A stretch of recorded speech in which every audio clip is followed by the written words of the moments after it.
Ryan, welcome to Wealth Talk today. Hi, how are you? Yeah, very good, thank you. Good to have you on today. Now, we're going to be talking about systems and processes and the importance of tracking your numbers in your business, because this has been, fundamental to your success over the last few years, Ryan. But before we do that, would you mind just introducing yourself for our listeners and give them a bit of an idea as to who you are and what you do?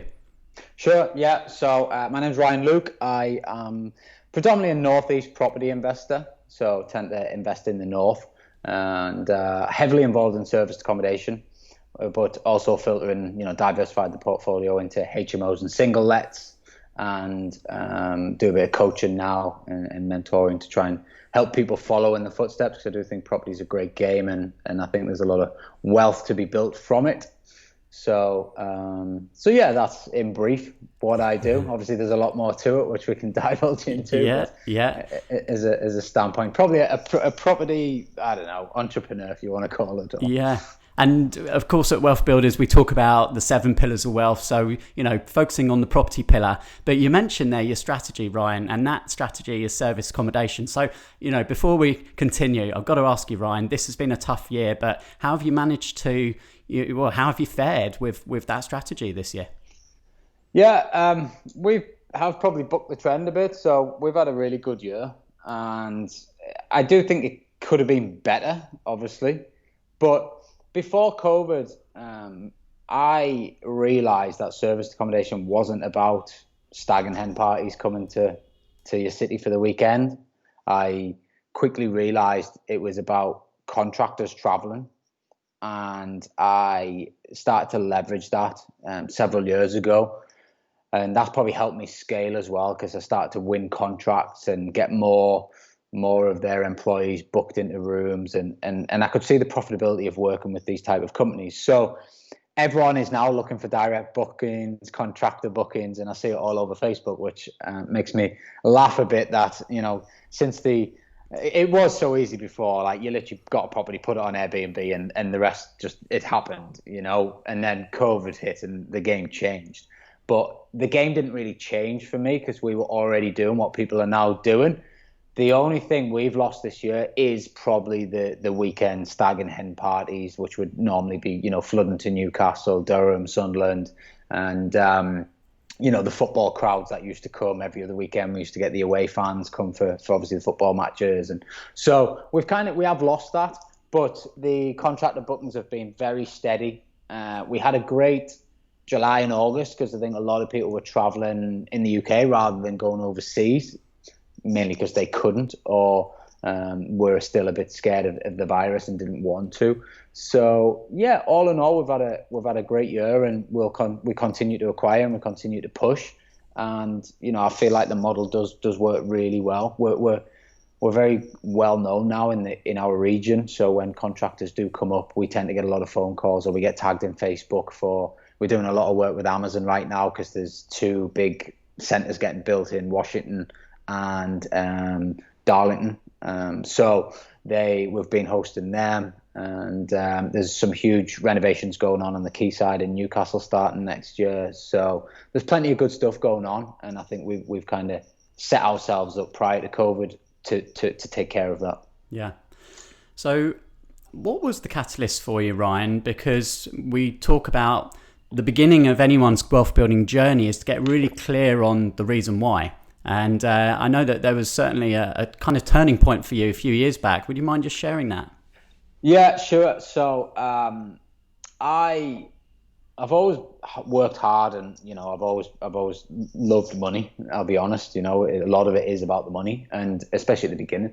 But I was sat on my couch and I couldn't be bothered to take my 2-year-old son, he would have been then, to a birthday party. I just couldn't be bothered, and I wasn't really engaging too well at home, and it wasn't great, to put it that way. And then as you do, sat on the couch, feeling sorry for yourself, scrolling through Facebook, and a sponsored ad pops up about, you can build a great business, but be careful you don't burn your ship whilst you're doing it.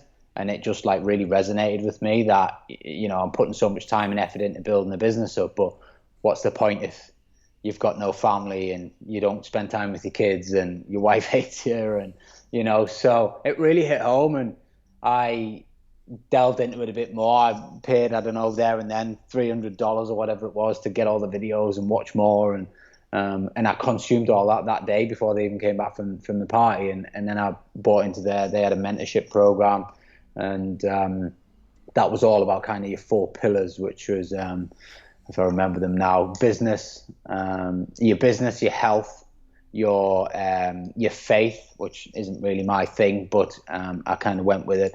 Business, health, faith, and your wife, your family.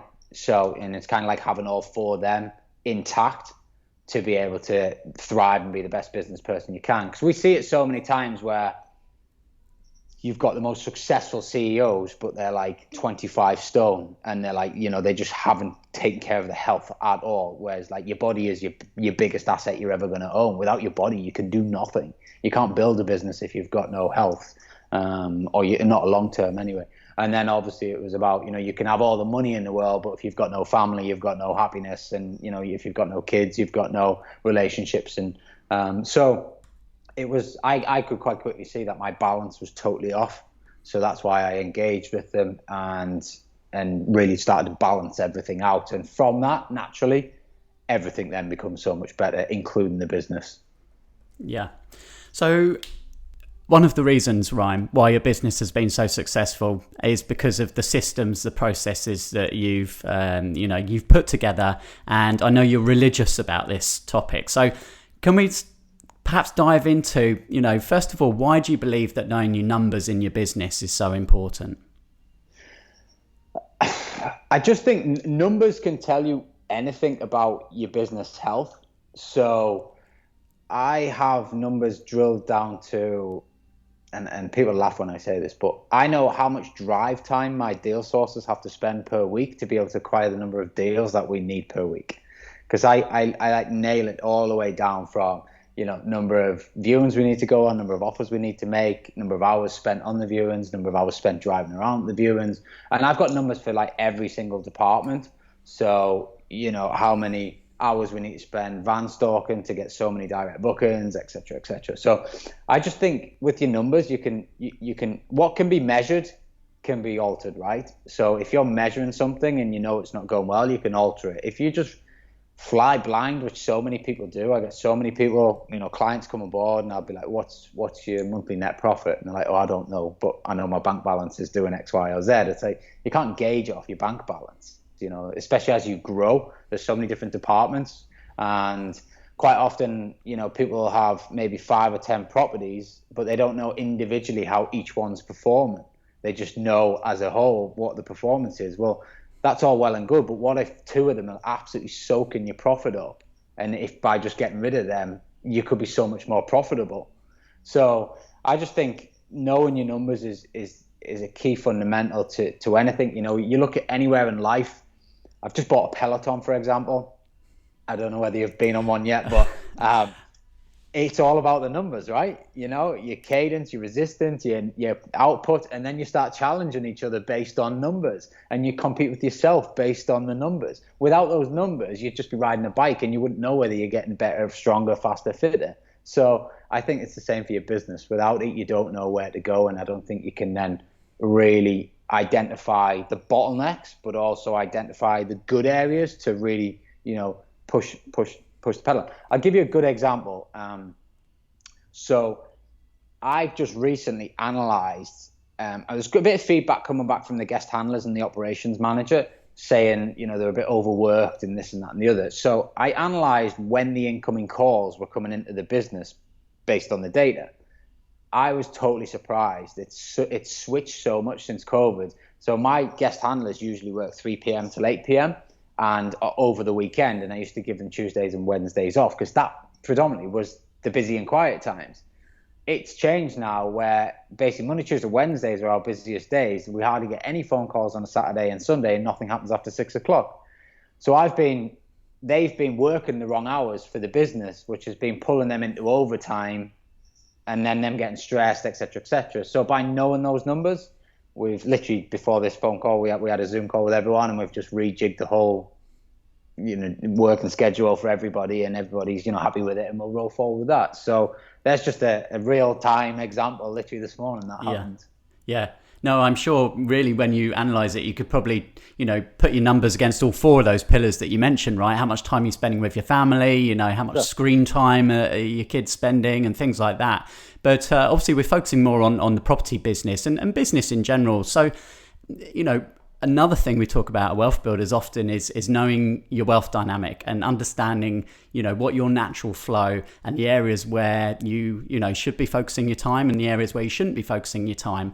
And some people naturally like the detail, right? So they're systems people, numbers is something they enjoy doing. And for some people, they absolutely hate it, Ryan. So, is the reason that you've got such, sort of rigid systems in place, is that because it comes naturally to you, or is it something you've just identified that is super important? I've always liked maths, I'm not going to lie. So whether that's got anything to do with anything, I don't know. But I have always been a bit of a numbers person. Whether it comes naturally or not, I don't know. I taught myself how to write code on a spreadsheet about 5 years ago, 4 or 5 years ago, because I realized I thought numbers were really important. So I was building spreadsheets out, and I thought there's got to be a quicker and easy way to analyze data. So I taught myself how to write formulas on spreadsheets. And if I could advise anyone who wants a skill set to learn, that is a skill set to learn, because you can do so much with spreadsheets when you know how to write formulas. It can save you so much time, and it gives you the data at a snapshot. So that was probably the start of me getting into numbers. And then I think as you start to see success in your business and obviously money coming in, I naturally just thought I'm quite organized as a person. So I like to, part of I guess the organization is the numbers as well. So it's like the numbers drive the organization. So what's working, what's not working, where am I overspending? Where do we need to make changes? And I'll probably sit in the middle of, am I a natural versus have I forced the issue to make it work? I would say I'm definitely not 100% a natural. Yeah. I got to the point where I overanalyzed. I was like every day putting numbers into a spreadsheet, and I was like, this isn't efficient. So now I'm like once a week, and I think that's enough if you've got the right KPIs tracked. Yeah, well, that's a good point. So I guess for listeners now, some of them perhaps they'll say, okay, I reckon I could do this myself. Some people just would be like, no, that's my worst nightmare. In which case, that's fine. You can always find someone who loves doing the numbers and bring them in some capacity to your business. So what would be for a property business owner, Ryan? What would be like the key metrics that they should start tracking from the beginning that would have the most impact, do you think? I think you need to track per property for starters. So each property needs to be treated as its own little business, and you want to know. And then I actually break them down into different sectors. So, i.e., service accommodation, HMOs, single lets, and then I actually go further as owned, rented, and managed. So there's like different layers. But if we keep it simple, every property, how much is coming in at the front end, what you're spending at the back end, and what your net profit is per month. 3 simple figures, really. I would probably break your costs down so you can actually know what you're spending your money on. And if you then need to dig into those figures further, you can. Obviously, your gross revenue is going to come from either guests or tenants. The tenant side's easy. It's just one payment per month. If it's guests, then you want to know what the average price is per month into that accommodation unit, and therefore can you tweak that £5 or £10 a month per person, and what difference does that make to your bottom line? So there's just little things like that can make such a big difference to your bottom line just by small little tweaks. Yeah. And do you use any software? Are there any apps that you can recommend that have helped with this? Do you know what, I've probably tried them all and always ended up back to a Google sheet or a spreadsheet, which I use a lot of Google Sheets now. But I come back to I taught myself how to write formula, so I feel like I can probably knock a spreadsheet up to give me the information I want quicker than I can probably put a software together or use a off-the-shelf type software.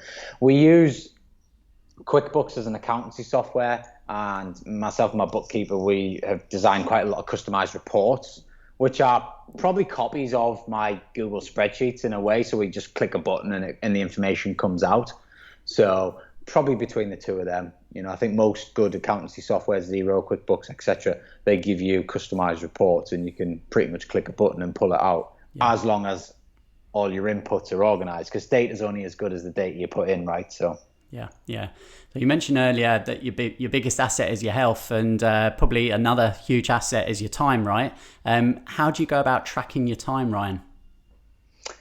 So I am quite organized in the fact that every Sunday, I mean, if I showed you my Google Calendar now on the screen, it's I live a pretty boring Groundhog Day, sort of same things happen at same sort of times of the day. And then I kind of just fit, things like this in just around certain slots that I've got. But I'm quite organized in that front. And then I do block times off for time out, kids time, things like that. I do reset days every sort of 2 or 3 Saturdays where like no phone, no TV, no anything, just have a reset and go away from the world for a day and try and stay off coffee and things like that as well, which I think is important. So I don't necessarily, I know personally if I'm getting stressed about not having enough time to do anything, like if I feel like I'm running out of time, I'm constantly running around like a headless chicken. And I think that's how most property entrepreneurs feel at the beginning, because most of them are doing it around another job when they first start off. So they're trying to squeeze hours in here and there, and they never feel like they have enough time in the day. But I can quite easily look at someone's calendar and all I will see is white space on there. And, there's just no organization at all. So, I say it quite often, I feel like I control my days and weeks, whereas most people let the days control them by just waking up and seeing what happens that day. I think that's very true. And even if you've just got, a limited number of hours per week, as long as you're focusing and you box that time off and you know that you're not going to let anything else distract you, and that is in your calendar and that is, going to happen. And I know you start your days early. You're part of the 5 a.m. club, Ryan. So, do you have set tasks that every day in the morning, even if it's non-work related, but just to get you in the right kind of frame of mind for the day ahead? Sure, yeah. So I don't think you can commit to getting up at 5 a.m. every morning if you haven't got a clear plan when you get up. So I've tried it where you just think, I'll just get up and then I'll do something. You go back to sleep. Honestly, or you sit on the couch and you drift off. You have to get up and you need to know what you're doing for the next 2-3 hours. So if not, you cannot get out of bed. It just doesn't work. So I actually did a YouTube video on this the other week. I think it's like the nine things you need to do to get up at 5 a.m. And it is about waking up and just getting straight up, no snooze and no nothing, and just going at it, but then going straight into your tasks. Obviously, you need to hydrate first and get your body going, but straight into your tasks. So I typically do I'll do my KPI analysis from the night before from all my team members, because they have to put in their end of day report. So I have a quick flick through them, 15 minutes or so. I'll then do an hour's worth of education. So whatever I'm wanting to study at the time, whether I'm reading a book or I'm on a mentorship or whatever it might be. And then I'll do probably an hour to an hour and a half worth of firing messages into my team, just basically what I need them to do for the day. And a bit of marketing. I love doing marketing stuff, so I'm constantly working in the marketing department, just flashing ideas. That's when I get my creative sort of head on. And then I'll be honest, that's pretty much me done for the day. If I wanted to, I could stop there, and then I kind of go about my day thereafter. But that sort of 2-3 hour work that I do in that time is totally uninterrupted. There's no phones going, there's no kids running around, there's no one pestering me from work. I feel like that 3 hours focus time is probably as efficient as probably anybody does 9 to 5 at a normal job. Yeah. So let's move on and talk about the 1,000 property mindset, Ryan, which is, something that both Kevin and I thought was really, really interesting, and certainly want to hear your take on that. Sure. So I'm a big fan that I think it's something like whatever you say out loud has 10 times more chance of happening, or something like that. I don't know, it's all about the spoken word. So I quite often tell people that I want to acquire 1,000 properties by the time I'm 40. This was a goal that I had a couple of years ago. It's a goal that I've still got. So that's where the 1,000 comes from. Now, when I So the first sort of, I don't know, 15 to 25 properties that I had, I ran them all myself. I didn't have really any help at all. I was doing all the DIY, I was doing all the setups, I was like wearing all the hats. And I ended up in hospital. I cracked my head open on a van door, running around like an idiot, split my head open. And, whilst we're in the hospital, my wife's like, you're going to burn out. You're at this is the sign. So I was like, how do I continue to push forward, but make sure that I don't burn out? So that's where kind of a lot of the systems and things came from. And I realized I had to put them in place. And then I realized I had to get help. But what I realized at that point was I acquired loads so quickly, but then I had a real dry spell where I didn't acquire anything for about 3 months. And I was like, well, that's because I'm doing all the operations. So I haven't got time to do all the viewings. So that made me think, okay, well, if we are going to get to 1,000 properties, from day one, I need to build with that 1,000 property mindset. So if I had 1,000 properties today, so say, for example, if someone rang me today and said, could you by any chance go and do a tenant viewing for one of the HMOs? My answer is just a flat out no. I know that it might generate me some revenue. Like, obviously, I might get a tenant on and I should really go and do it and this, that, and the other. But my mindset is the 1,000 property mindset. So if I had 1,000 properties right now, could I go and do a tenant viewing? No, it would be impossible because I'd have so many other things to do, or I would be asked to do probably 15 viewings a day or whatever it might be. So everyone in my team now, we have this 1,000 property mindset where it's like, could you do that task if we had 1,000 properties right now? And if the answer is no, then we need to then solve the problem and make sure we've got the right person in place, the right system in place, the right software, whatever it might be. I believe that by doing that now, that will help me get to 1,000 properties. And when I get to 1,000 properties, I won't then have the operational issues. And I think it's kind of it's a kind of chicken and egg scenario that if I didn't do it now, I would never get to 1,000 because I would always just be running around these operational issues and solving them rather than actually moving the business forward every week. Does that make sense? Absolutely. Yeah, it does. And you've set yourself a target for the 1,000 properties, I know. And how has this year fared in terms of, that step towards that? Yeah, so I think I bought another one last night, actually. We were late. My brother rang me last night and told me I had to pay an auction fee. So we bought another one last night. So that's, and we've got two, I think we're about 100, that'll be 104 now for the year acquired. So I'm still hopeful we can get a few more in there before the end of the year. And, I'd like to think we could maybe push 110 this year.